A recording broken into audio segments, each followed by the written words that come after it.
सभी दोस्तों को नमस्कार। जय हिंद। मैं नरेश सिंह आप सभी का यूट्यूब चैनल में स्वागत करता हूं। दोस्तों, आज के वीडियो में हम previous public practice set number 8 जो हिस्ट्री का है उसके बारे में बात करेंगे। वैसे तो दोस्तों यह यूजीसी नेट का जो होने वाला एग्ज़ाम होता है उसका एक ओल्ड पेपर है और उस समय यूजीसी नेट के सेकंड सब्जेक्ट के 2 पेपर हुआ करते थे, एक सेकंड पेपर एक थर्ड पेपर। सेकंड पेपर में 50 क्वेश्चन आते थे और थर्ड में 75। तो यह काफ़ी पुराना 2010 से भी पुराना पेपर है और उस समय का ये थर्ड पेपर है, इसमें 75 क्वेश्चन है। तो आज हम इसके जो है 1 से लेकर 40 यानी 40 क्वेश्चन इस वाले सेट में करेंगे और 40 से आगे वाले नेक्स्ट 8 नंबर सेट में करेंगे, क्योंकि एक ही वीडियो में अगर हम तक पूरा पेपर करते हैं वीडियो काफ़ी लंबी हो जाती है, तो बनाने में भी प्रॉब्लम होती है, देखने में भी।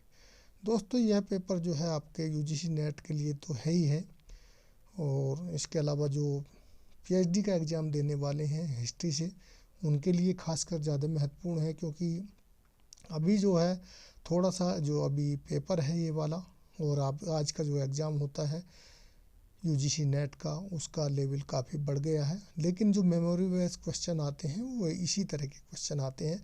पहले के इसमें लगभग सभी मेमोरी बेस्ड ही क्वेश्चन है, बहुत ही कम जो है रिफ्लेक्टिव टाइप या अंडरस्टैंडिंग लेवल के हैं। तो ये आपके लिए पीएचडी के लिए जो असिस्टेंट प्रोफेसर के स्टेट लेवल के एग्ज़ाम होते हैं उसमें के लिए भी बहुत ही महत्वपूर्ण है, क्योंकि उसमें इसी तरह के क्वेश्चन आ रहे हैं। और सलेट जो आपका स्टेट लेवल पे होता है यानी कि स्टेट लेवल एलिजिबिलिटी टेस्ट जो होता है उसमें भी सेम इसी तरह के क्वेश्चन आते हैं। यूपीएससी में भी इनके बीच से ही क्वेश्चन आते हैं, पीसीएस एंड उसके अलावा दूसरे जो भी एग्ज़ाम हैं उनके लिए भी महत्वपूर्ण है। अब ज़्यादा बात नहीं करते हुए चलते हैं दोस्तों आज के अपने क्वेश्चन नंबर 1 पे। 1778 से 80 के मध्य इंग्लैंड के विरुद्ध युद्ध घोषित करने वाले देशों में कौन नहीं था? तो 1778 से 80 में इंग्लैंड के विरुद्ध कई सारे देशों ने मिलकर एक युद्ध की घोषणा की थी, उसमें कौन नहीं था? A France, B Spain, C Holland, D Germany. तो उसमें स्पेन शामिल नहीं था। प्रश्न नंबर 2 है नीदरलैंड कब स्वतंत्र हुआ? ए में दिया 1790, बी में दिया 1792, सी में दिया है 1798, डी में 1698। तो इसका ए ऑप्शन है 1790 में जो है नीदरलैंड को स्वतंत्रता मिल गई थी। प्रश्न नंबर 3 है यह कथन किस विचारक का है? अमेरिका की क्रांति संसार के राष्ट्रों की आंख खोल देने वाली थी, विशेषकर यूरोप के राष्ट्रों के लिए, तथा इसके फ्रांस की क्रांति को नेता प्रदान किए। ए में दिया है इस पे सर ने बोला था, बी में दिया है स्वेन, सी में दिया है वेबस्टर और डी में दिया है सिडनी वेब। तो दोस्तों तीसरे का जो है सी है। वेबस्टर नाम के एक जो है विचारक हुए हैं, उन्होंने इस वक्तव्य को बोला था कि अमेरिका की क्रांति संसार के राष्ट्रों की आंख खोल देने वाली थी, विशेषकर यूरोप के राष्ट्रों के लिए, तथा साथ ही उन्होंने कहा था फ्रांस की क्रांति को भी नेता प्रदान किया। प्रश्न नंबर 4 है अमेरिका की क्रांति कब हुई थी? तो अमेरिका में जो अमेरिका भी स्वतंत्र हुआ उससे पहले स्वतंत्र तो 1778 या 80 के जो 82 में इसमें हस्ताक्षर किए गए 1789 में हुआ था, लेकिन क्रांति जो हुई थी कम से कम 50 से 60 साल पहले हो गई थी। तो ये ऑप्शन है 18वीं शताब्दी के आरंभ में, बी है 18वीं शताब्दी के मध्य में, सी है 18वीं शताब्दी के अंत में और डी है 18वीं शताब्दी के आरंभ में। तो दोस्तों अगर 18वीं शताब्दी माना जाए तो 1701 से लेके 1799 तक 18वीं शताब्दी है और आज़ाद हुआ है 1778 में, तो उससे 50 साल 60 साल पहले ये क्रांति शुरू होगी। तो ए सही होगा 18वीं शताब्दी के आरंभ में। प्रश्न नंबर 5 है इंग्लैंड में जो अमेरिकी राज्यों को स्वतंत्रता करने पर संधि पर हस्ताक्षर कब किए थे? यानी कि जो अमेरिका था वह भी एक उस समय गुलाम था और उस पर भी जो है ब्रिटेन का ही शासन था। तो उन्होंने जो वहाँ के राज्य थे उनको स्वतंत्र करने के लिए कब जो है हस्ताक्षर किए संधि पे? ए है नवंबर 1782, बी है दिसंबर 1782, सी है नवंबर 1781, डी है नवंबर 1783। तो पांचवे का जो है दोस्तों ये है नवंबर 1782 में हस्ताक्षर किए थे। प्रश्न नंबर 6 है पोट्टी श्री रामालू प्रसिद्ध है। ए कांग्रेसी नेता के रूप में, बी है साम्यवादी नेता के रूप में, सी है भाषाई आंदोलन से संबंधित नेता के रूप में, डी है उपरोक्त में से कोई नहीं। तो दोस्तों जो भाषाई आंदोलन के संबंधी नेता के रूप में पोट्टी श्री रामालू प्रसिद्ध थे, क्योंकि जो आंध्र प्रदेश सबसे पहले भाषा के आधार पर बनने वाला राज्य था और ये ऐसे नेता थे, इन्होंने ही सबसे पहले भाषा के आधार पर अलग राज्य की मांग की और इन्होंने भूख हड़ताल रखा। भूख हड़ताल रखते रखते दोस्तों इनकी जो है मृत्यु हो गई, लेकिन राज्य तो बाद में बना। लेकिन यह एक तरह से भाषाई आंदोलन के संबंधी या भाषा के आधार पर राज्य बनाने के बड़े समर्थक थे। प्रश्न नंबर 7 है हिंदी को राजभाषा बनाए जाने का विरोध किस प्रसिद्ध कांग्रेसी नेता ने किया था। ए है सुनीति कुमार चटर्जी, बी है पुरुषोत्तम दास टंडन, सी है सेठ गोविंद दास और डी है सी राजगोपालाचार्य। तो दोस्तों सी राजगोपालाचार्य कांग्रेस के ऐसे नेता थे जो हिंदी को राजभाषा बनाने के समर्थन नहीं थे, हालांकि उसका विरोध किया था और काफ़ी विरोध किया और इन्होंने जो है ये बोला था कि हिंदी को राजभाषा नहीं बनाया जाए। प्रश्न नंबर 8 है झारखंड पार्टी के संस्थापक कौन थे। ए ऑप्शन है ए जेड फिजो, बी ऑप्शन है लालजी डेंगा, सी ऑप्शन है जयपाल सिंह, डी ऑप्शन है शिबू सोरेन। तो दोस्तों आपको झारखंड पार्टी का नाम सुन के लग रहा होगा शिबू सोरेन है, लेकिन नहीं, जयपाल सिंह झारखंड पार्टी के संस्थापक थे। प्रश्न नंबर 9 है संविधान सभा की प्रथम बैठक कब हुई थी। ए ऑप्शन है 9 दिसंबर 1946 को, बी है 10 दिसंबर 1946 को, डी है 11 दिसंबर 1946 को, सी है 11 दिसंबर 1946 को और डी है 9 दिसंबर 1947 को। तो दोस्तों मैं आपको बता दूं देश आज़ाद होने के एक साल पहले ही यानी कि 1946 में ही संविधान सभा की प्रथम बैठक हो चुकी थी और ये बैठक जो 9 दिसंबर 1946 को हुई थी। आप इसको अच्छी तरह याद रखें। प्रश्न नंबर 10 है ब्रह्म क्षत्रिय शब्द का अर्थ क्या होता है। ए है क्षत्रियों पर ब्राह्मणों की वरिष्ठता, बी है क्षत्रिय जो अपनी उत्पत्ति ब्रह्मा से मानते हैं, सी है क्षत्रिय जो ब्राह्मण बन गए हों, डी है ऐसे ब्राह्मण जिन्हें क्षत्रिय की स्थिति प्राप्त कर ली हो। तो दोस्तों 10 का जो है डी है, ऐसे ब्राह्मण जिन्होंने क्षत्रिय की स्थिति प्राप्त कर ली हो। दोस्तों जो क्षत्रिय ब्राह्मण बन गए या उनकी स्थिति प्राप्त कर ली वही ब्रह्म क्षत्रिय कहलाए। तो डी ऑप्शन इसका सही होगा। हालांकि कुछ ब्राह्मण जो थे वो पराक्रम और उनसे क्षत्रियों के कार्य से प्रभावित थे, उन्होंने जो है फिर उसी को राजपाट में भाग या शासन करने का ब्राह्मण का काम न करते हुए अपना राज सिंहासन अपनाया या ऐसे ही लोगों को जो है कहा गया ब्राह्मण क्षत्रिय। प्रश्न नंबर 11 है स्मृतिकारों के अनुसार असुर प्रकार के विवाह की विधि थी। तो दोस्तों विवाह अगर आप बात करते हैं तो जो नारद मुनि है उनकी जो स्मृति है, नारद मुनि स्मृति में जो 8 प्रकार के विवाह का वर्णन मिलेगा आपको। तो वहाँ पर जो है इसमें एक प्रकार का विवाह असुर विवाह भी है। 4 जो है इसमें जो है श्रेष्ठ विवाह माने गए हैं, 4 विवाह को अश्रेष्ठ माना गया है। तो उसमें ये जो असुर प्रकार का विवाह है, जैसे ऑप्शन में दिया है कन्या का क्रय करना, बी है कन्याहरण, सी है बलात्कार, डी है प्रेम। तो 11 का पहला वाला है। जब कोई भी कन्या का पिता क्या करता था, अपनी कन्या का विवाह करने के लिए विवाह करने वाले के परिवार से कुछ धन ले लेता था या धन की मांग करता था, तो उसको असुर विवाह कहा जाता था, यानी कन्या का क्रय। प्रश्न नंबर 12 है विष्टि का तात्पर्य क्या है। तो दोस्तों शिल्पियों पर लगाया गया कर, बी है व्यापारियों पर लगाया गया कर, सी है भुगतान के साथ कराई गई मजदूरी और डी है बिना भुगतान के कराई गई मजदूरी। तो दोस्तों इसका जो है डी ऑप्शन सही है, क्योंकि प्राचीन काल में क्या हुआ करता था दोस्तों, जो कर नहीं देते थे या मजदूर होते थे जो खेतीबाड़ी नहीं करते थे या सिर्फ मजदूरी से अपना जीवन यापन कर देते, तो उनको एक दिन जो भी शासक होता था, उसके जो राज्य में काम होता था, उस काम को हाथ बढ़ाने के लिए एक दिन बिना मजदूरी के वहाँ पर काम करना होता था। उसको ही विष्टि बोला जाता था। एक तरह का यह भी करी था। प्रश्न नंबर 13 है मौर्य समाज। जो मौर्य काल था 7 वर्गों में विभक्त था। इसका उल्लेख कहाँ मिलता है? ए कौटिल्य के अर्थशास्त्र में, बी अशोक के अभिलेख में, सी पुराणों में, डी मेगास्थनीज की इंडिका में।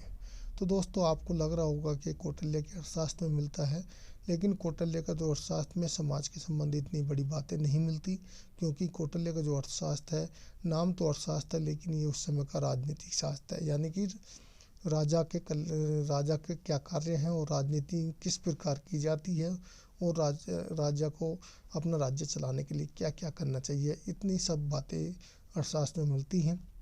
लेकिन जो समाज के बारे में वर्णन मिलता है 7 वर्गों में विभक्ता, वह मिलता है मेगास्थनीज की इंडिका में।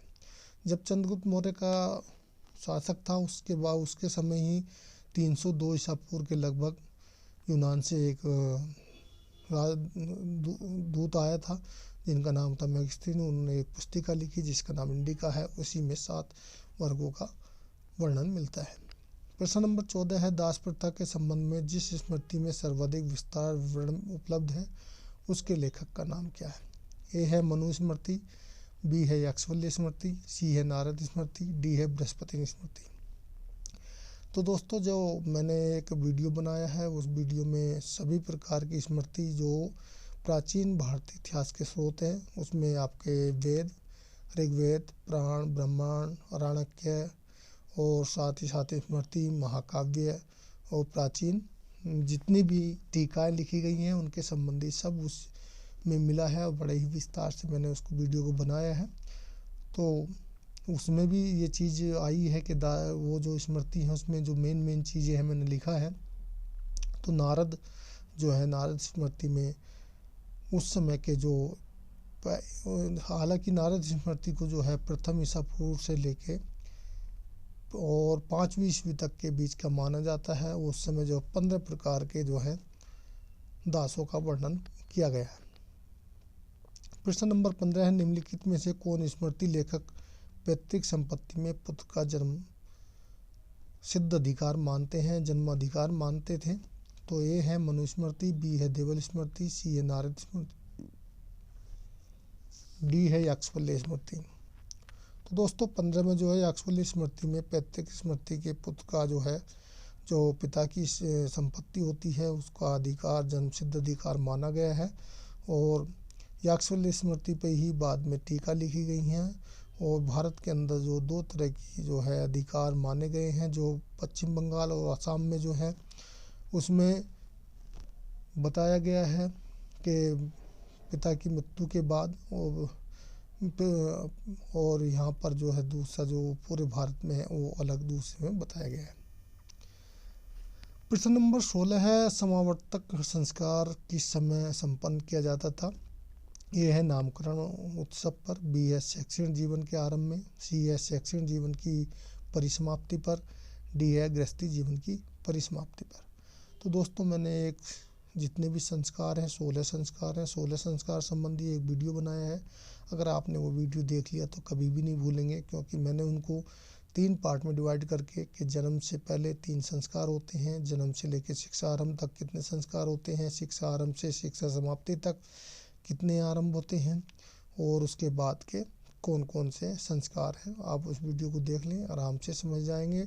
तो समावर्तक संस्कार का दूसरा नाम स्नान संस्कार भी है, यह स्नानम संस्कार भी बोला जाता है। और जब किसी भी जो गुरुकुल में शिक्षा प्राप्त करने जाता था उसकी शिक्षा समाप्त हो जाती थी, उसके बाद जो है समावर्तक संस्कार कराया जाता था।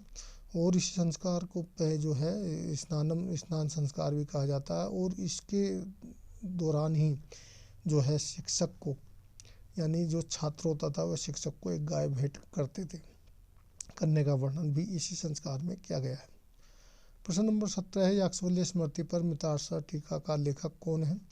ए जीमूतवाहक, बी जो है कुल्लुक, सी है मित्र मिश्र और डी है विज्ञानेश्वर। तो दोस्तों मैं अभी जो बात कर रहा था मितार्सा के लेखक विक्रमादित्य षट 1716 ईस्वी से 1200, वो कहने मतलब विक्रमादित्य षट जो थे एक राजा थे 1706 से लेके नहीं नहीं नहीं नहीं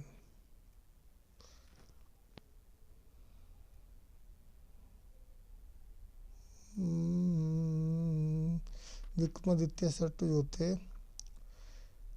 उनके मंत्री का नाम था विज्ञान मिश्र। उन्होंने जो है याक्षवल्क्य पर स्मृति टीका लिखी है जिसका नाम है मितार्सा टीका लिखी है।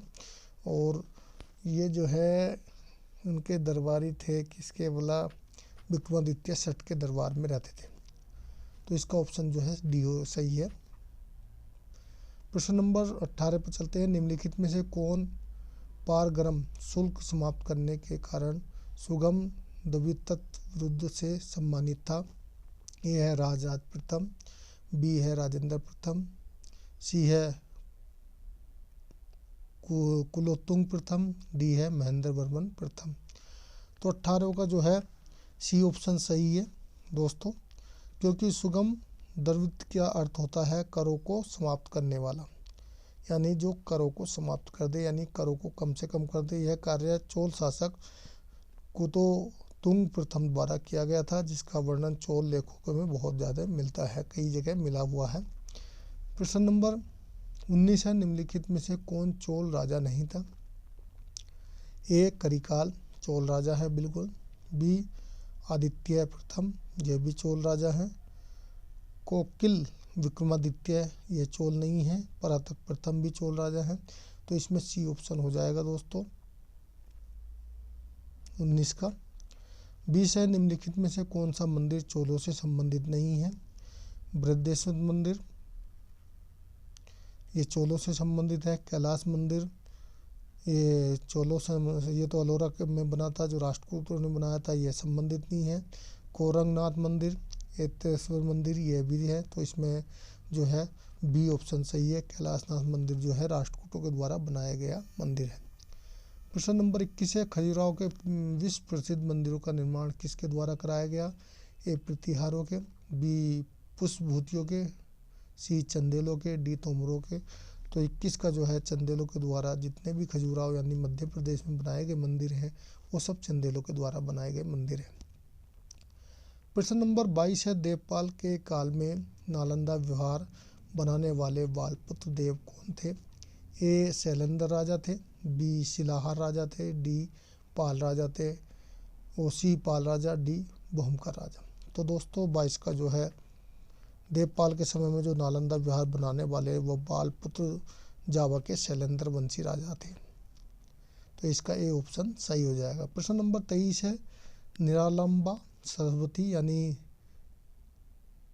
जो निरालंबा सरस्वती है कि ऐसा बोला गया था, यानी सरस्वती अब निराधार हो गई हैं कि शोकाव्युक्ति किसकी मृत्यु पर की गई थी, या किसकी मृत्यु पर ऐसा कहा गया कि अब जो सरस्वती जो है निराश्य हो गई हैं?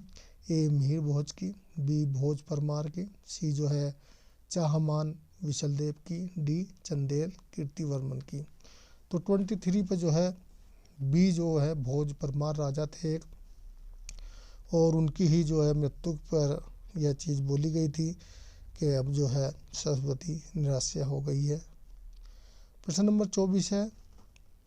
भारत की चारों दिशाओं में 4 महान मठों एवं विहारों श्रृंगेरी, पुरी, द्वारिका एवं बद्रीनाथ की स्थापना किसने की थी? बहुत ही आसान क्वेश्चन है। तो दोस्तों ये यहाँ पर शंकर ने शंकराई दिया है, शंकराचार्य हैं वैसे पूरा नाम, बी है रामानुजन ने, सी है माधव ने, डी है रामानंद। तो ए ऑप्शन इसमें सही है। आदि इनका नाम पूरा वैसे आदि शंकराचार्य है, और यह जो है हिंदू धर्म के कहना मतलब बहुत ही महान आचार्य माने जाते हैं, और उन्होंने हिंदू धर्म की स्थापना के लिए, हिंदू धर्म को बनाने के लिए भारत के चारों दिशाओं में 4 मठों की स्थापना की थी। जो ये जो मठ हैं ये एक तो श्रृंगेरी में है, दूसरा पुरी में है, द्वारिका में है, बद्रीनाथ में है, और कई बार 1-2 बार क्वेश्चन इनसे भी आया है, इसमें 1-2 नाम चेंज कर दिया जाता है, वो पूछ लिया जाता है।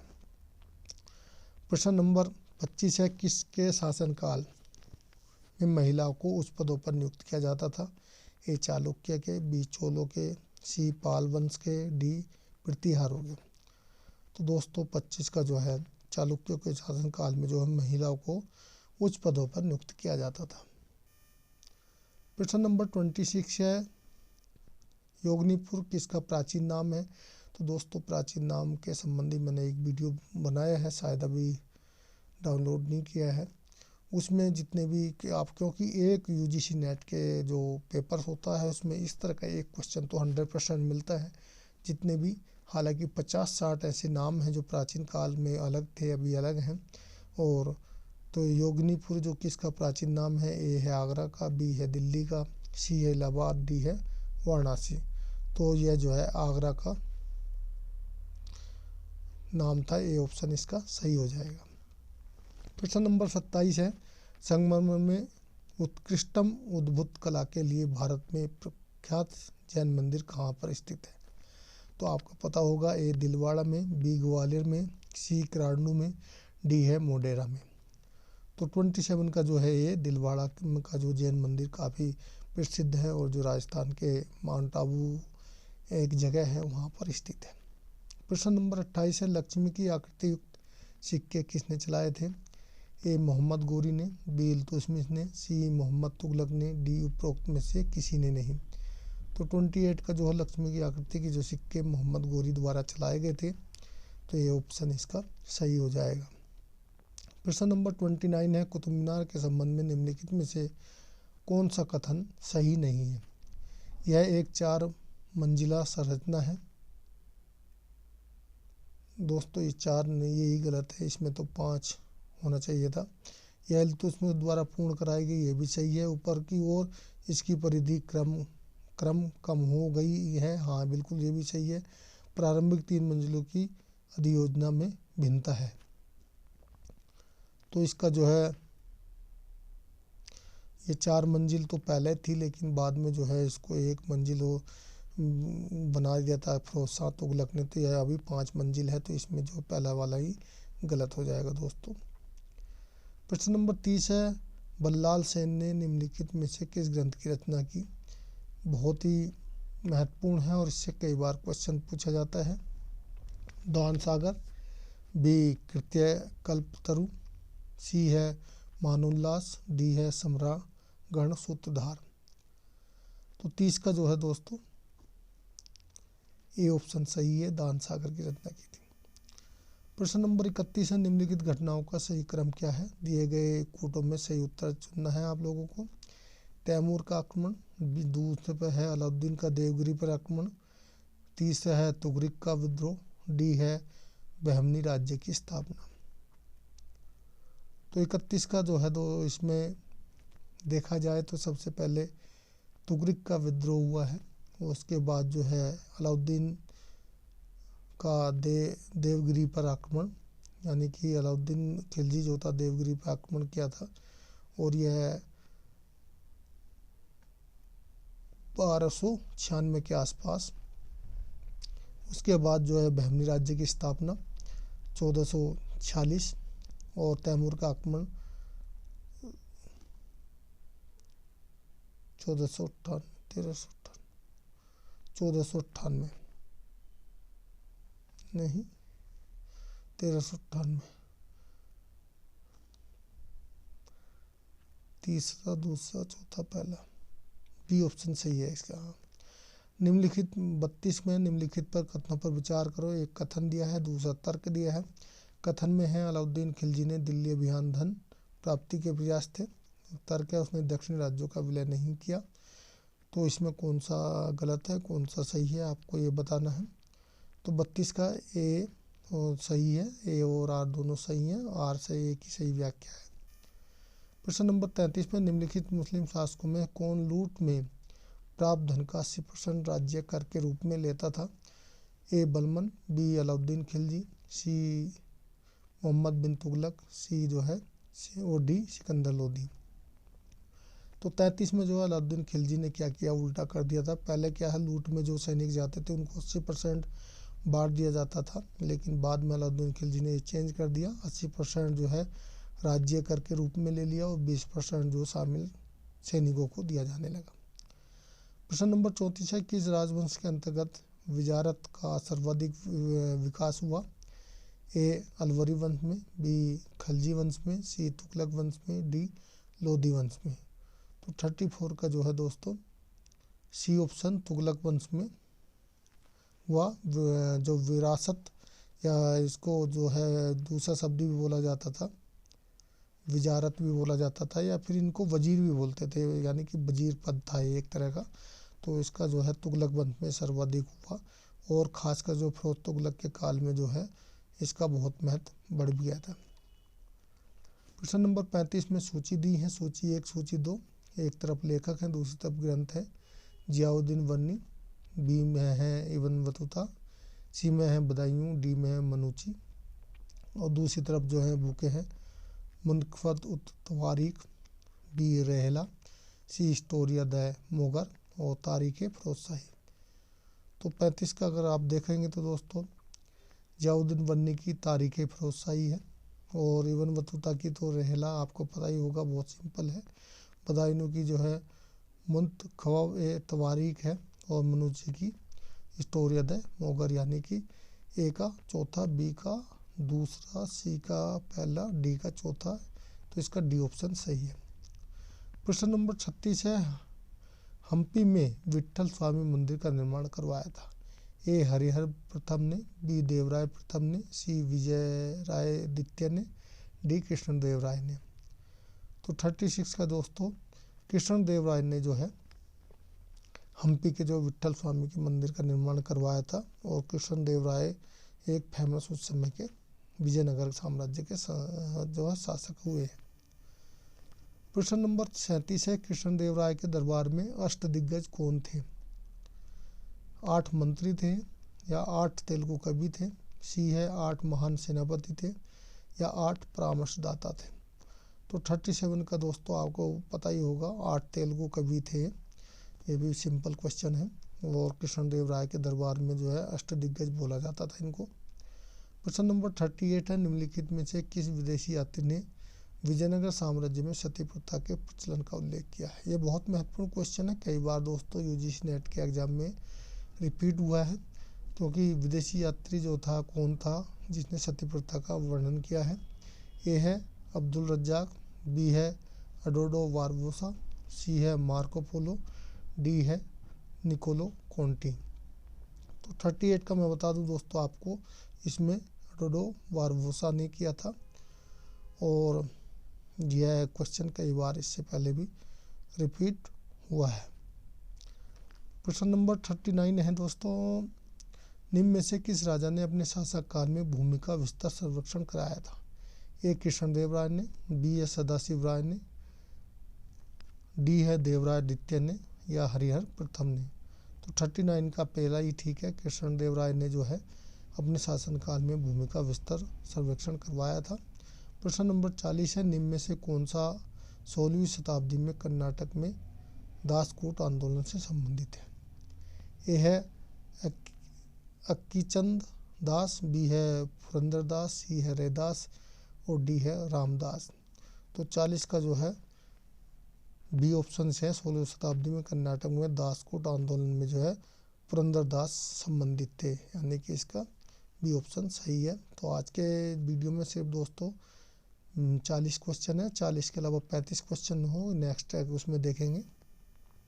साथ ही दोस्तों आप मेरे जो है वेबसाइट पे भी आप विजिट कर सकते हैं, वहाँ पर आपको यूजीसी नेट के फर्स्ट संबंधी पेपर के संबंधी 20 क्वेश्चन के 100 सेट जो नोट के तौर पे बनाए हैं मैंने, जब मैंने नेट क्वालिफाई किया उससे मैंने जो नोट बनाए थे, हालांकि वह सब क्वेश्चन 1 लाइन है, ऑब्जेक्टिव टाइप नहीं है।